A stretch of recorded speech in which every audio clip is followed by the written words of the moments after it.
Belief in witchcraft is universal. It has both negative and positive responses. In a neutral sense, witchcraft is sorcery, the magical manipulation of forces by casting spells and conjuring or invoking spirits. It has been used by humankind since prehistoric times in an effort to control the environment and enhance daily life. Throughout history, witches have been feared because they were believed to be evil, in consort with the devil, and able to fly through the night on a broomstick and shapeshift into magical creatures. The same women who were sought after, healers, midwives, the wise women and crones, for help were the ones who were also feared for their knowledge. In truth, witches are in tune with nature and with themselves. They are men and women who are dark and light, day and night, healer and justice all in one. To be a witch is to be a keeper of balance, the essential witch.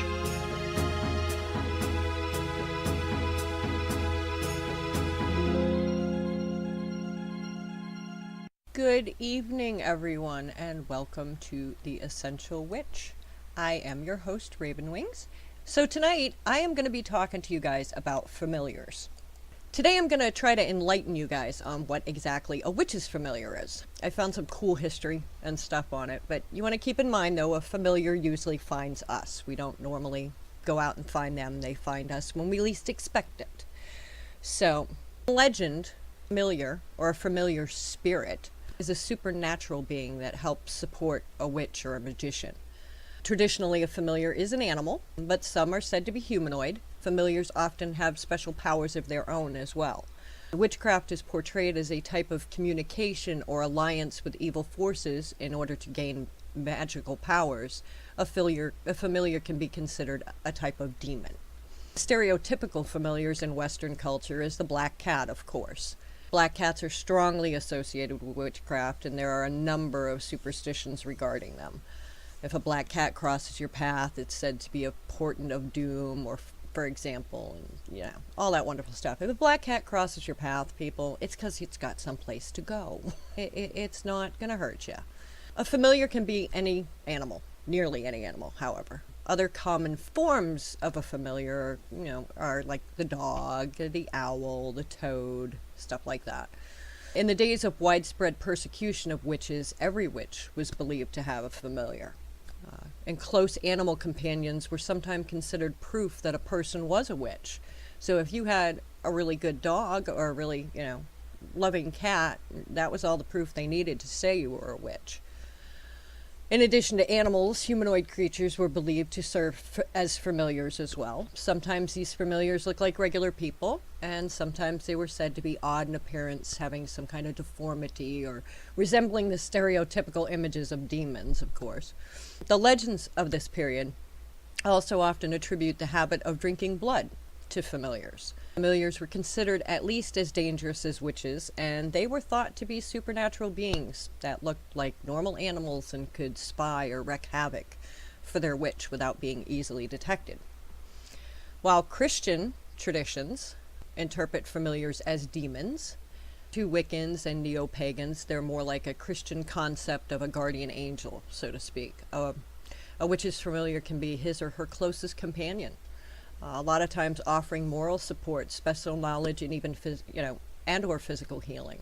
We see today now that they use dogs in, people with PTSD and people who have seizures and people who have cancer, and it helps with them with panic attacks and stuff. So that could actually be considered a familiar even without being a familiar to that person. Wiccans may seek a familiar through meditation or divination, but most do believe that familiars can be summoned, contrary to traditional Western legend regarding witches and black magic.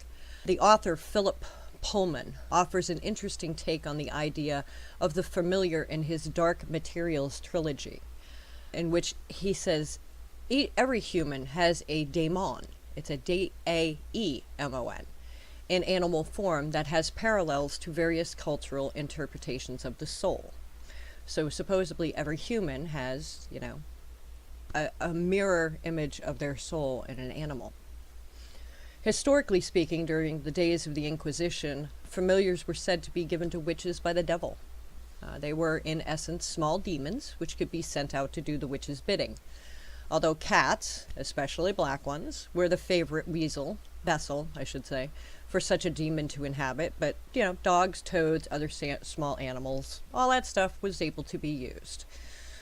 According to the Witchcraft Act, the ancient Witchcraft Act of 1604, it was a felony to consult or entertain, employ, feed, or reward any evil or wicked spirit to or for any intent or purpose.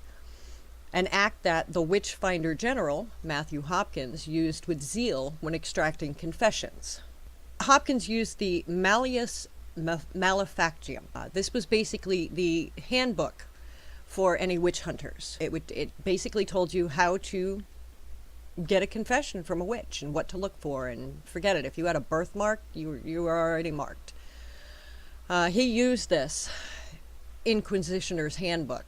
It offered no instructions concerning familiars for the trials of witches, but it did acknowledge that any animal familiar always worked with a witch in everything. So as such, it advised the inquisitor never to leave a witch prisoner alone, or the devil would cause him or her to kill themselves, accomplished through a familiar. With this in mind, Hopkins would tie up the witch in a cell and leave them alone while watching secretly for their arrival. If so much as a fly or a beetle approached them, it was deemed proof enough that they were indeed witches. So, back in the 1600s, you could have a fly on you, and I'm sure they had plenty of flies on them being locked up in those jail cells and stuff, and that was proof enough. You're a witch. In contemporary witchcraft, any thoughts of animals as demonic spirits or evil have been left far by the wayside, thank the gods. Though many modern witches still use animals when working with magic, utilizing their primordial instincts and psychic abilities to attune with nature and deities. Animals are sensitive to psychic power and vibrations, and maybe because things that are self-evident haven't been taught out of them by well-meaning but misguided teachers. So, all are welcomed into the magic circle when power is being raised or spells are being cast. They're also used to help in scrying and divination and even spirit contact. And when you're working with magic, animals act as a guard in psychic defenses they react visibly to negative forces and harmful energies. And if you have fae, they really like to play with your pets. You should not think of an animal familiar as a spirit, though, which can or should be used as tools in magical rituals. Certainly an animal might choose to be present during a ritual and make its presence known in ways of its choosing, but it should never be included and thought of in the same way as you would think of your athame or your candle. In short, the animal should be a willing participant, just like anybody else, of its own accord, and it should be left out of your calculations altogether. Don't make a plan. Yep, I'm gonna do this whole Samhain ritual, and I'm gonna have Sabrina, my black cat, there, and she's gonna do this, and because it's gonna come, and Sabrina's a cat. Sabrina's gonna be like, no, I don't think I want to do that. I think there's a ball of yarn or a fuzzball over here that I want to play with. So just go with it. If they want to be there, they're gonna be there.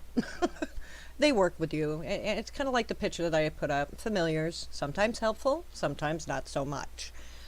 The primary thought of where familiars are concerned is mostly a conceptual one.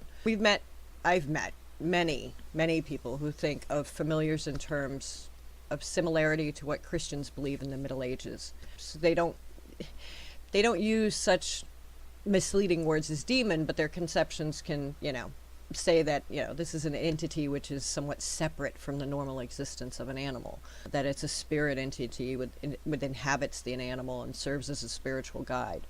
We think this is so much, they're not. You have to go with some of it's perfectly natural. It's not supernatural in origin. Some of this stuff, cats just choose their own owners. They're very, and any familiar. If you believe in souls, it's certainly acceptable to embrace the idea that an animal has a soul as well as a person. And if animals have souls, it would be perfectly reasonable to say that those souls might return again and again with, the same way that we come back again and again if you believe in reincarnation. That's why you would say, that's why you would say, a familiar spirit, and why they would call them a familiar. If you've always had an affinity for animals, you have no doubt noticed that while you've known dozens of animals, sometimes there are animals which are just different somehow, more aware, smarter, animals which don't seem to be like animals at all, kinda. They're more like little furry people. No doubt you've noticed that these animals have lived out, their existences.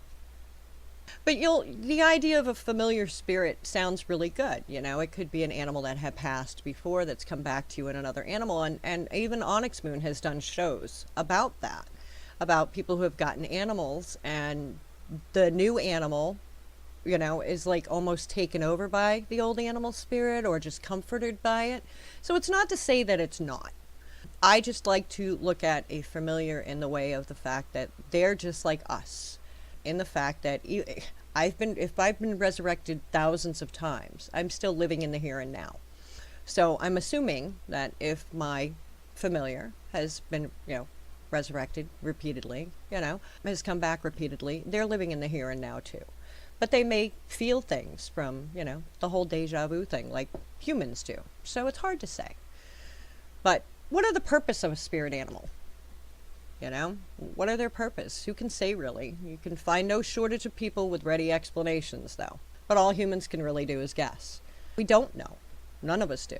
We're just, here. Unless, of course, your concept of demons is anything that is aware but isn't human, which that we get into a whole different story. But something that's supernatural and is not tied to physical reality. That would be like, in which case we are all demons, since we merely inhabit the vessels of our body without being, or being our bodies. So, animal familiars are fellow travelers on the earthy plane. Nothing more, nothing less. This is the way I look at it. So, certain spirits will return to us time and time again because we are familiar to them and they to us. So we kind of get drawn together a little bit. Perhaps they're connected to a higher existence when we were, sent down to keep us company, keep an eye on us. And sometimes, spirits which are drawn to us are just, married possibilities. Or perhaps they're just exceptionally aware animals. Maybe they're very in tune and aware. Just like some people are very in tune and aware around their surroundings. Some animals are like that too. After all, only humans, possess arrogance. So, any evidence might be that we might accumulate to prove or disprove. Humans are the only ones that are going to be arrogant about it. The animals don't care. We've known human beings who were dumb as rocks. It's not that much of a stretch to conceive that there might be exceptionally bright and intelligent animals. So, you get, your dumb dog or your dumb cat and your smart dog, your smart, it's just like people.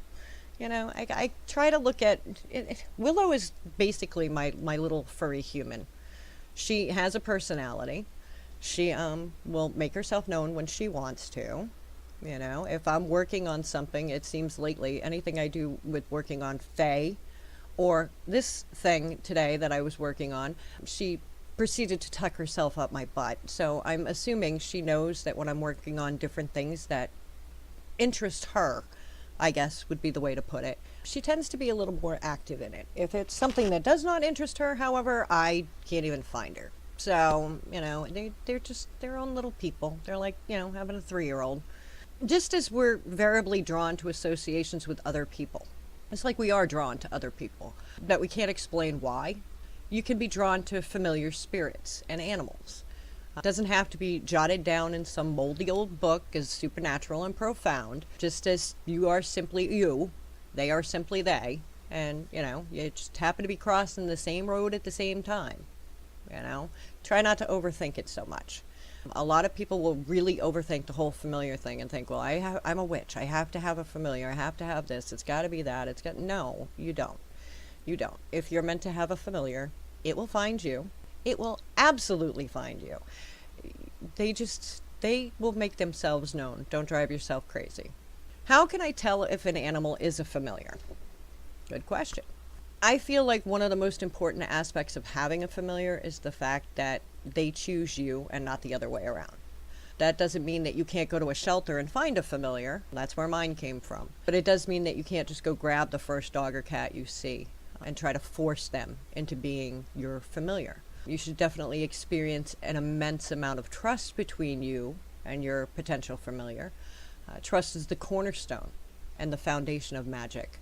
So without that trust, a familiar relationship can't take place.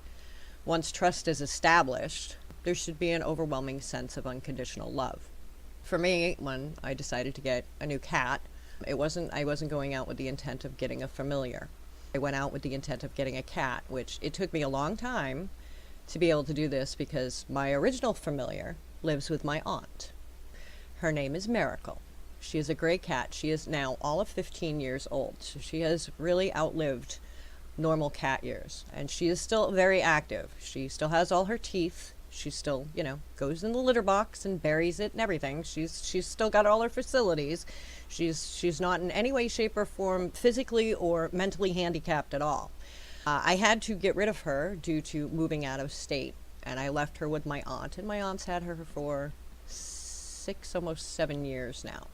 So it was very difficult for me to even come to a determination of having a familiar because she was my familiar. This cat went with me everywhere. She slept on my legs at night. If I did anything, any spells, any working, she was right there all the time. So it was very difficult for me to even grasp a concept of trying to replace a familiar, especially considering she had not passed.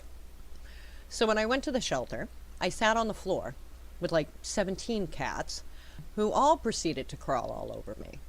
But the one that we came home with, Willow, she made it abundantly clear that she was the cat that needed to go home.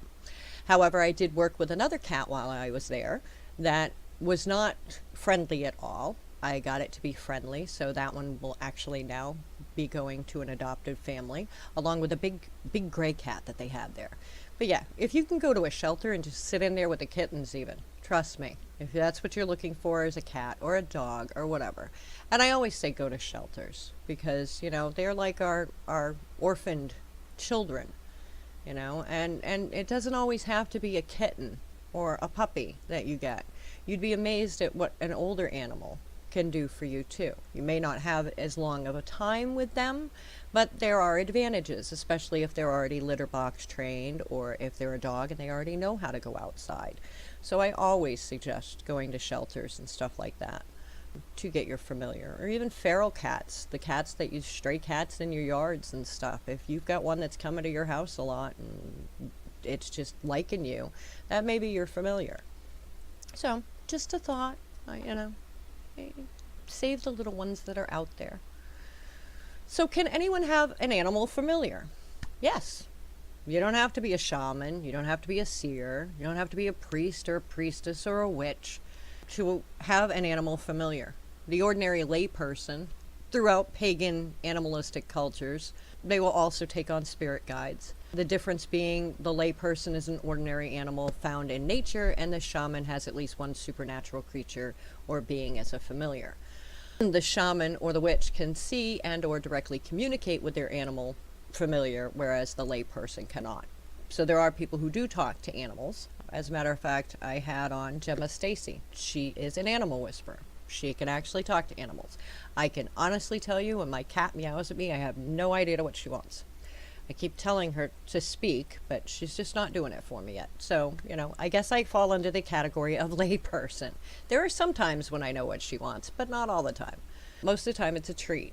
So, yeah. Anyone can be pagan, but not everyone will have the ability to be in the priesthood of the pagans as an initiate.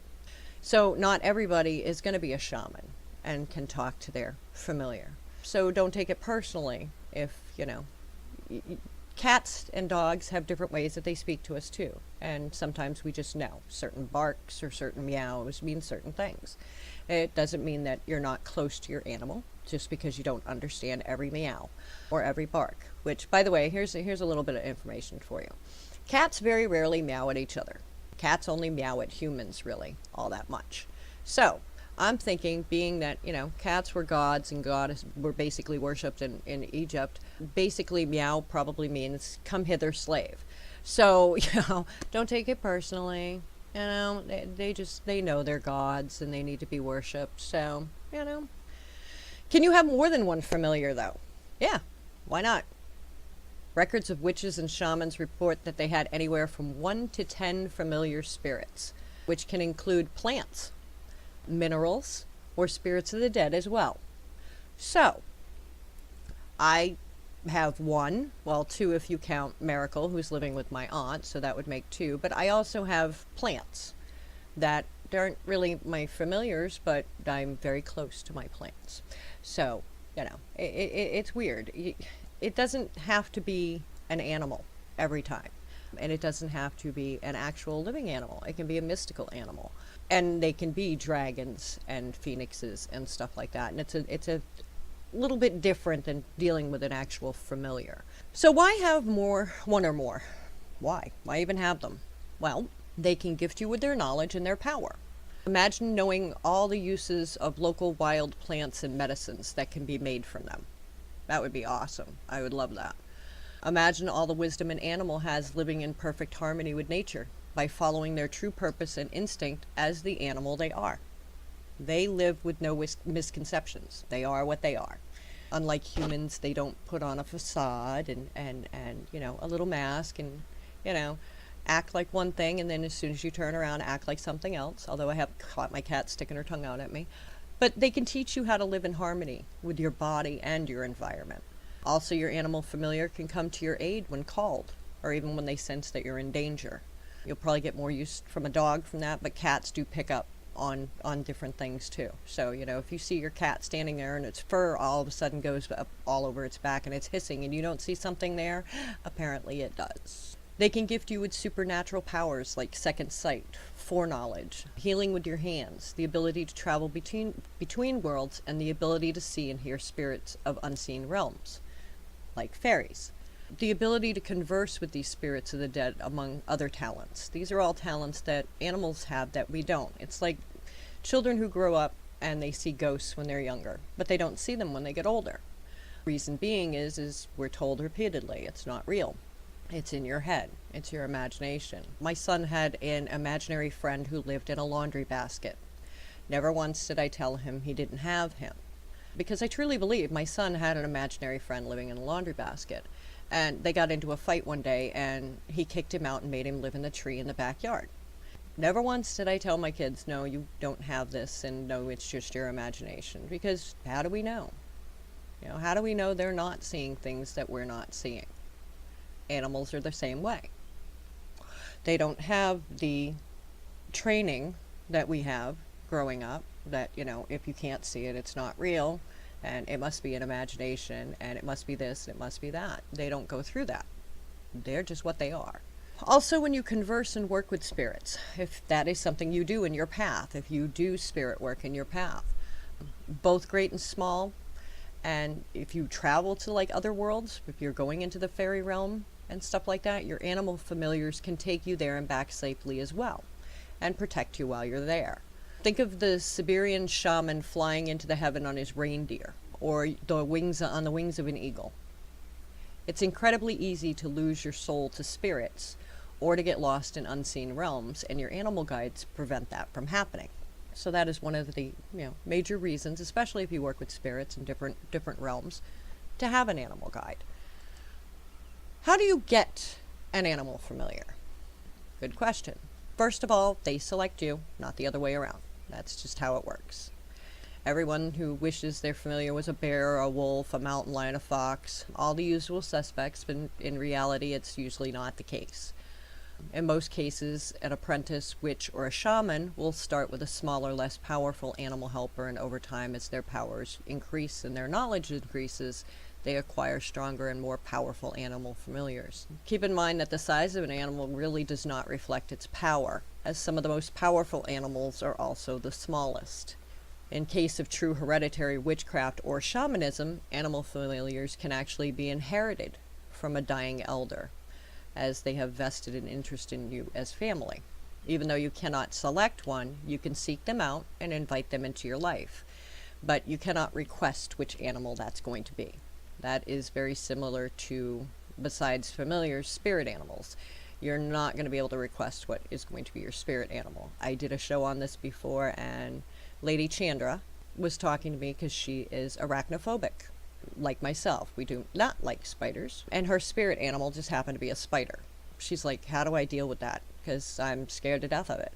And there are ways to deal with that too, which I'll go into when I do that show. But yeah, you don't get to pick your animal. So just because you're scared to death of this animal doesn't mean it may not be your familiar or your spirit animal.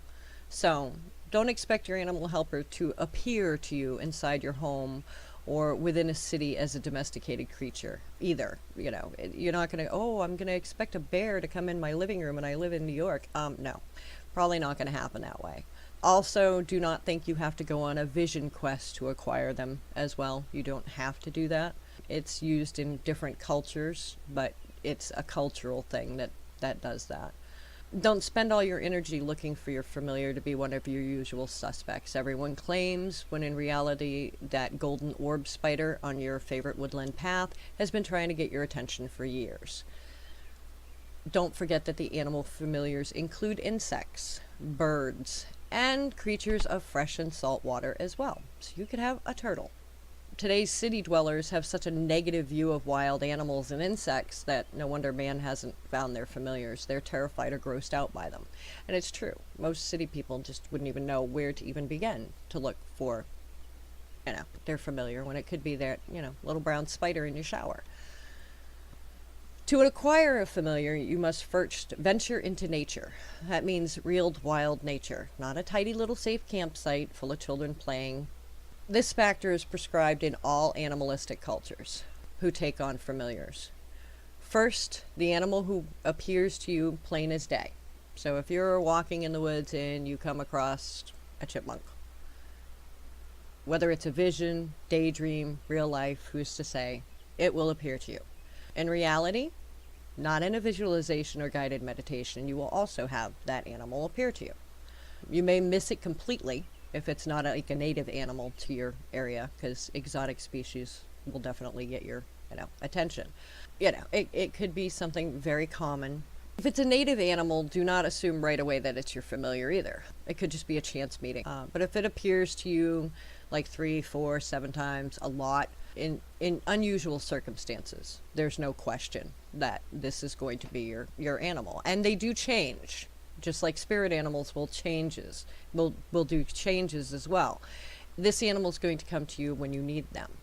Familiars tend to do that. Familiars tend to stay a little longer than just spirit animals, but familiars do come when we need that type of help in our lives.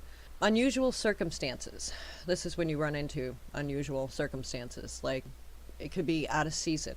Strange behavior, an animal just exhibiting strange behavior. Something interacting with you in a way that the actual animal just simply does not, or it listens to you. You're talking to a bird and it's just sitting there looking at you and listening to you. And sometimes it will talk back. You got to watch these little things. Those are dead giveaways that you've met your animal familiar. Sightings in dreams of a particular animal may not mean it's your familiar, but sacred to your god or your goddess. A messenger from them as well. So you got to kind of watch the animals that you see in your dreams and stuff too. It's not necessarily going to be your familiar, but it could be a sign. So you want to make sure, if you do worship a specific god or goddess, find out what their spirit animals are, what animals are associated with them. And if you're getting that in a dream a lot, your god or your goddess might be trying to talk to you and let you know something. So you want to pay attention to that. Many have reoccurring dreams of animals. This is them trying to get your attention. But until you see the animal before your eyes, they're really not yours. So with familiars, it's more of a reality than the fantasy type of spirit animals. Over the centuries, familiars have taken up many forms. No matter what their task, they're to assist the witch. Familiar helps with different types of magic. They help direct manipulations of natural energies contained in stones and herbs, astrological aspects, and even in the 4 elements. There is the magic of spirits and the summoning of energies. There is magic that needs assistance of beings and magic that doesn't. Familiars do actually aid and assist with magic. The familiar, whether it's astral or physical, can help enhance the witch's power. They are healers, they're guardians, they can warn you of danger, or in extreme situations can actually defend the witch. Witches understand that their spirituality is a greater degree by connecting with their familiar. So you want to actually be able to connect with your familiar. The familiar will bring strength and love, kindness, understanding, and beauty into the witch's life, and its utterly loyal companion. They are an absolutely loyal companion. Your familiar will not turn on you. So, the familiar are given psychic protection by their witches. You can actually protect your familiar just as they protect you. They are sensitive to psychic vibrations and power. And they also visibly react to the presence of any evil or negative energy. Even in California, when they have these minor earthquakes that, nobody feels because they're so used to them now, animals will detect it and freak out because they can feel that vibration even before humans can. Any kind of energy like that. They said when Mount St. Helens was getting ready to erupt that a lot of the animals were freaking out in the woods because they knew what was coming. They have insights that we don't have because they haven't had theirs, trained out of them over the years. Sorcerers, I'm going to use this word, but sorcerers around the world have familiars in the form of spirits. These can be shamans as well. They set tasks for familiars and send them to do bidding. In New Guinea, sorcerers use snakes and crocodiles as familiars. In Malaya, I think is how you pronounce it, Malaya, the familiar is often a badger or an owl. And familiars are passed down from generation to generation. The creatures of the jungle are familiars used by witches in Africa. The monkey, the lizard, the jackal, the bat, leopard, snake, and toad. For their familiars, the Zulus dig up corpses and reanimate them with magic. These familiars are sent out into the night to scare travelers. In shamanism, the initiates find their familiar by manifesting an animal, a bird or a reptile shape. If the familiars are sent into battle and they die, the shaman dies also. The shaman's familiar stays with them until their death, and then they disappear. And among the Eskimos, the familiar is embodied in an artificial seal. So, every culture, every area, every aspect of paganism and what have you and whatnot is going to have their own forms. A witch chooses an animal as a familiar because animals are more in touch with nature. Okay? Unlike many humans, witches respect and revere the earth and nature and are one with the environment, or at least we hope we are. When a witch chooses a familiar, they have an intuitive rapport, and that animal will help that witch to be more in tune with nature. The psychic senses of the animal get stronger than that of the humans, so that enhances the witch's abilities. So if you're working on your psychic abilities and you have a familiar, you can actually work with your familiar to enhance your psychic abilities. The familiar benefits from being connected to the witch by gaining the enlightened view of reality, enhancing its own energies and abilities. And the familiar is a mediator, sort of, between the ordinary world and the magical world. And the two of them together will form a power, an actual power, allowing them to perform magic in the material world and the other world. So you can do it on both sides of the realm. The familiar are committed allies, basically your partners. And as the familiar is part of a group of animal consciousness, the spirit energy of the entire species is contained in one form. So all cats, you're talking like your white tigers. Just like the white tiger, though, your regular house cat has the same energies that the big old, white tiger has in a smaller form. It's the same energies. It's through the whole, it's like a wolf and a dog. These are very similar animals. So you're going to get the very same energies that you would get. So don't just assume, oh, well, I have to have a wolf because it's a powerful animal and all I have is this, this little chihuahua over here. And, chihuahuas can be mean. Chihuahuas can be very mean. And he still has, that chihuahua still has that same, spirit as that big wolf. They still will stand up to a Doberman Pinscher with no problem, They have no problem with it. So don't just assume, just because it's not exactly what you were looking for. I want a bald eagle as my spirit animal or my familiar, and I'm here with a parakeet. that parakeet still, has the same spirit as that eagle. So, just keep that in mind when you're doing stuff like this. The familiar helps the witch to connect to her higher power and her consciousness. All the important qualities in the familiar are patience and protectiveness and kindness and just being loving.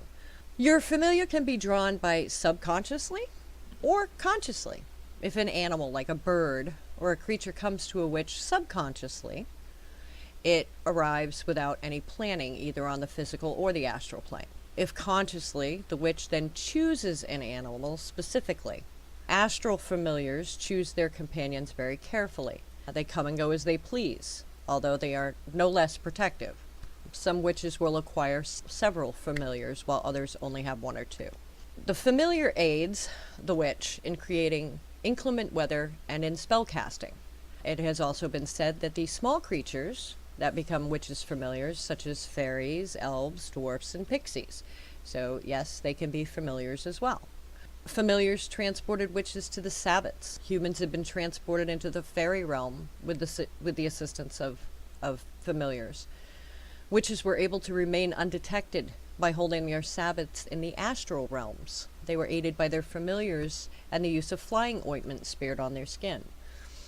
Familiars assisted the witch, including inducing in trances and aiding them to reach an altered state of consciousness. Frogs were often used by witches to aid them into going in and out from the spirit realm because there was a magical connection between them. An altered state of consciousness, or a trance state, this is the part that allows the witch to astral travel or project as the witch's consciousness leaves the body. It's able to travel wherever they want, wherever they choose.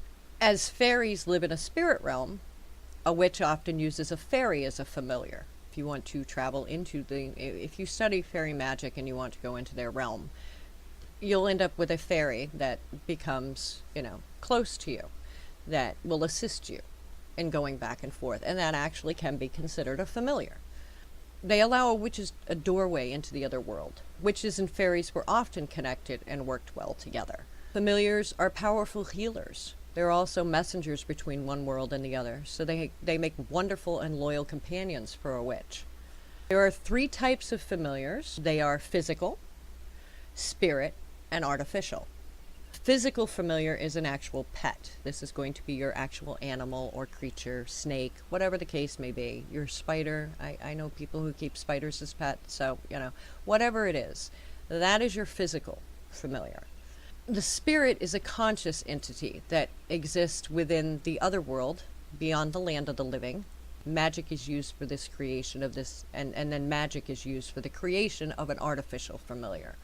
When a witch is astral traveling, the familiar is able to protect the witch on many levels. The familiar can also protect the home and the personal property, and they are also good for to project energy, and can be used for healing and spell casting as well. Witches and familiars are mutually and naturally drawn to each other.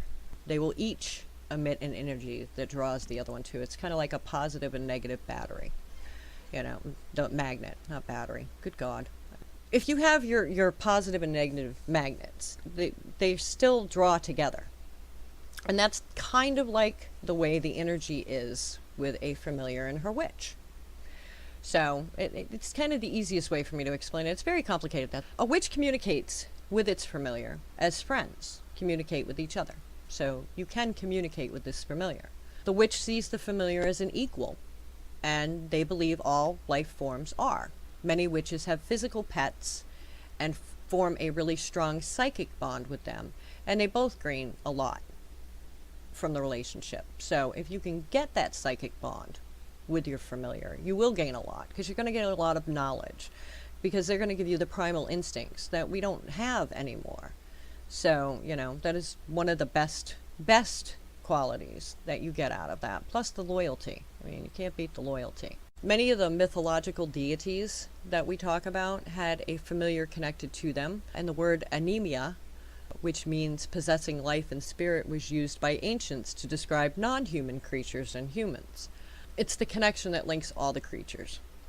The ancient cultures believed absolutely in a connection between humans, deities, and animals. This was often revered revealed by statues and pictures of gods and goddesses with an animal head or a mask, or the god or goddess taking an animal form. By the deities being depicted in these dual forms, they were expressing their particular power, and in presenting themselves in this manner, the mere mortals were able to relate to their deities a little bit better. Although as time went by, people began to believe that the deity was actually contained in a particular creature. Egyptians worshipped and kept cats, crocodiles, and bulls. Clans all over the world revered specific animals that were so sacred they couldn't even be hunted or eaten. Over time, emperors kept animals and birds to depict their connectedness with a deity. The goddess Aphrodite herself had a swan familiar. Swan was associated with enlightenment. The white swan, which Aphrodite had, is akin to the moon and the symbol of romance. The black swan represented the dark side of the moon. The swan acted as Aphrodite's familiar, and she was often seen riding on it. The Gorgon, Medusa, had a black swan as her familiar. Her swan familiar was committed to her.